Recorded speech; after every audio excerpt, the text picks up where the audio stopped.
Hello. My name is Jones, and today we are looking at mechanism of labor. To appreciate this topic, I've attached some pictorial illustration of what happens during the mechanism of labor. And also I've added some mnemonics that you can use to remember the process of mechanism of labor. To begin with, mechanism of labor can be defined as a series of movements taken by the fetus as it negotiates or passes through the birth canal. It involves steps like engagement, descent, friction, internal rotation of the head, crowning, extension of the head, restitution, internal rotation of the shoulder, external rotation of the head, birth of the shoulders, and delivery of the rest of the body. Okay, so those are the steps. Now let's understand what is meant by engagement. Engagement occurs when the widest part of the presenting part enters the pelvic brim. Descent. The fetus begins to descend into the pelvis due to force of gravity and downward pressure of contractions. Friction. As the fetus descends, the chin touches the chest and the attitude of friction is adopted. As labor progresses, the vertex meets resistance on the cervical canal and the head is further flexed, with the occiput becoming the presenting part. Internal rotation of the head. As the occiput, which is the leading part, meets resistance on the pelvic floor muscles, it rotates forward, taking about 1/8 of a circle along the left side of the pelvis towards the symphysis pubis, causing a twist in the neck of the fetus. Crowning.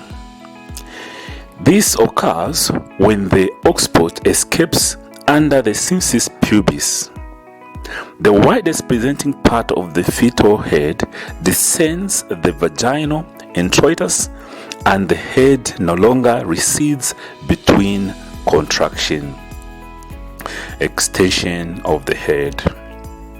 After crowning, the head extends on the neck to facilitate the birth of the head. The chin, forehead, and face sweeps over the perineum, and the head is borne by movement of extension. Restitution. This is the untwisting of the face in the fetal neck that occurred during internal rotation of the head. The occiput moves 1/8 of a circle back along the side of the pelvis from which it came before internal rotation of the head. Internal rotation of the shoulder.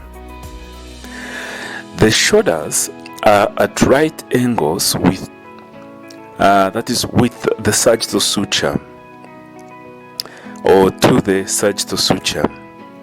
The anterior shoulder reaches the pelvic floor muscles and meets resistance and rotates anteriorly along the right side of the pelvis to lie under the symphysis pubis, and this movement occurs in the same direction as restitution.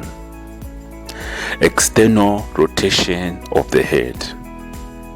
This occurs at the same time as internal rotation of the shoulder. As the internal rotation of the shoulder is taking place, there is external rotation of the head. When the shoulder turns 1/8 of the cycle, the head also turns 1/8 of a cycle, and the sagittal suture of the fetal head lie in the transverse diameter of the maternal pelvis. Birth of the shoulders.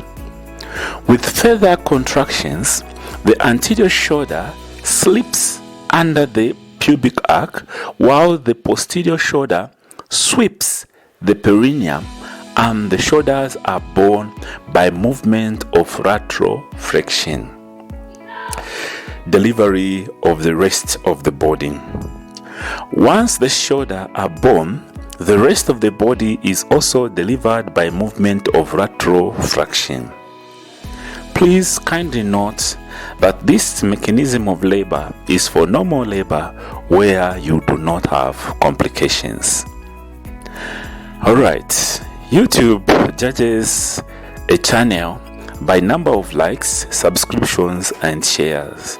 So please, if you have enjoyed this video, share with others and subscribe.